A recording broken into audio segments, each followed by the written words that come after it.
खेड नगर परिषद हद्दीतील सुमारे 2000 वर्षांपूर्वीच्या बौद्ध लेण्यांची दुरावस्था समोर आली आहे। वंचित बहुजन आघाडीच्या कार्यकर्त्यांनी स्वच्छता मोहीम राबवत या लेण्यांची पाहणी केली असता धक्कादायक प्रकार उघड झालेत। लेण्यांमध्ये दारूच्या बाटल्या, सिगरेट पॅकेटे, गुटखा आणि इतर अनुचित वस्तू आढळून आल्याने येथे दारुड्यांचे आणि व्यसनी लोकांचे अड्डे झाल्याचा आरोप करण्यात आला आहे। युवक तालुकाध्यक्ष सूरज तांबे यांनी नगरपालिकेवर जाणून बुजून दुर्लक्ष केल्याचा सवाल उपस्थित केलाय। तसेच समाजकंटकांवर कारवाई न झाल्यास आंदोलनाचा इशारा देखील देण्यात आला। यानंतर कार्यकर्त्यांनी नगर परिषद कार्यालयात जाऊन अधिकाऱ्यांच्या निदर्शनास हा प्रकार आणून दिला। मुख्याधिकाऱ्यांनी याबाबत खेद व्यक्त करत तात्काळ कारवाईचे आदेश देत देखरेखीसाठी कर्मचारी नेमण्याचे आश्वासन दिले। जय शिवराय मित्रांनो, आज आम्ही ज्या एलपी शाळा खेड शहरामध्ये एलपी शाळा आहे त्याच्या मागच्या बाजूला ज्या बौद्धकालीन लेण्या आहेत त्या बौद्धकालीन लेण्यांची रेखी करण्यासाठी आम्ही तिथपर्यंत आलो होतो। आज या ठिकाणी थोडीशी आम्ही साफसफाई केली। खूपच वाईट अवस्थेमध्ये या लेण्यांची इथे आहे। खरं तर 2 ते 2,500 वर्षापूर्वीचा इतिहास, बौद्धकालीन इतिहास हा ह्या खेड शहरामध्ये आहे आणि ह्याचा वारसा ह्या खेड तालुक्याला लाभलेला आहे।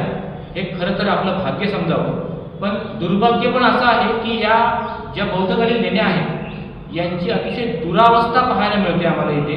खेड नगरपालिका प्रशासनाकडनं याच्याकडे अतिशय वाईट दृष्ट्या इकडे लक्षच तर बिलकुल यांचं आहेच नाही। तर या ठिकाणी मद्यपेयी आणि दारुडे लोक, सिगरेट पिणारे लोक आणि व्यभिचार करणाऱ्या लोकांचा हा एक प्रकारचा स्थान म्हणतात ना, तसं जमलंय।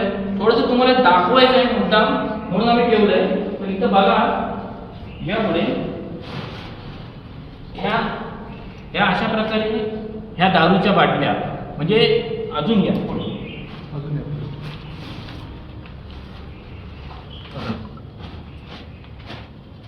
पकडा,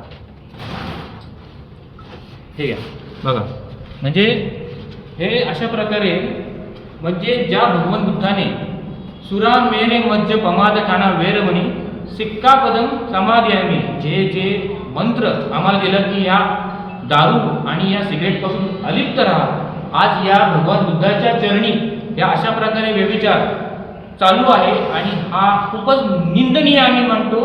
आणि ह्याचा जाब आम्ही आता नगरपालिकेत विचारत आलोय की हे काय नेमकं चाललंय।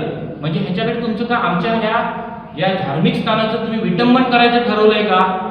आधी इथे प्रशासनाला आम्हाला हा जाब विचारायचा आहे। या ठिकाणी गेट आहे, जर तुम्हाला जमत नसेल तर त्या गेटला लॉक लावा आणि खाली आमचं आंबेडकर भवन आहे, त्या आंबेडकर भवनमध्ये तुम्ही त्याची चावी ठेवा। ज्याला कुणाला बघायचं असेल तो त्या आंबेडकर भवनमधून ती चावी घेईल आणि ते बघेल। ही अशी विटंबना तुम्ही करणार असाल तर आम्ही ते बिलकुल खपवून घेणार नाही।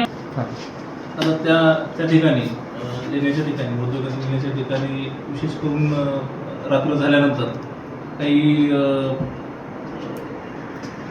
नागरिक त्या ठिकाणी जाऊन नको ते उपद्रव करतात। आता तुम्ही या ठिकाणी तिथल्या दारूच्या बॉटल आणल्या, त्या ठिकाणी गुटखे किंवा नको त्या गोष्टी तिथं कृती करतात आणि तिथं कचरा तिथंच टाकतात। त्याच्या अनुषंगाने आम्ही काय करू, तिथं आपलं पाणी पुरवठ्याचे कर्मचारी असतात, त्या कर्मचाऱ्यांना आम्ही सूचना देऊ की साधारणतः ही ॲक्टिव्हिटी कधी जातात संध्याकाळी 7 ते रात्री 10-11 पर्यंत संबंधित कर्मचारी त्या ठिकाणी जाऊन पाहणी करतात।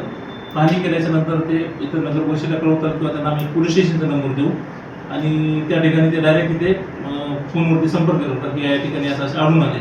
त्या ठिकाणी मग शक्य झालं तर आमची एखाद्या कर्मचारी जाऊन त्यांना अटकाव करतात की तुम्ही असं करू नका इथं, आणि खूपच याच्याकरिता आम्ही पोलीस स्टेशनला, पोलीस डिपार्टमेंटला पण तसं कळू की असं तिथे कारवाई झाली।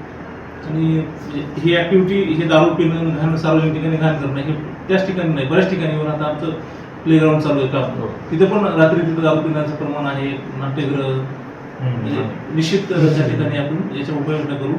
आणि स्वच्छतेचं जो तिथं आहे एक साधारणतः आता आपल्या तिथले सन्मान्य नगरसेवक आहे चर्चा केली, तुमच्या समक्ष झाली आता त्या ठिकाणी साधारणतः एक 2 आठवड्यातनं एकदा त्या ठिकाणी एक स्वच्छतेचं त्या ठिकाणी ड्राईव्ह घेतल्या जाईल त्या ठिकाणी।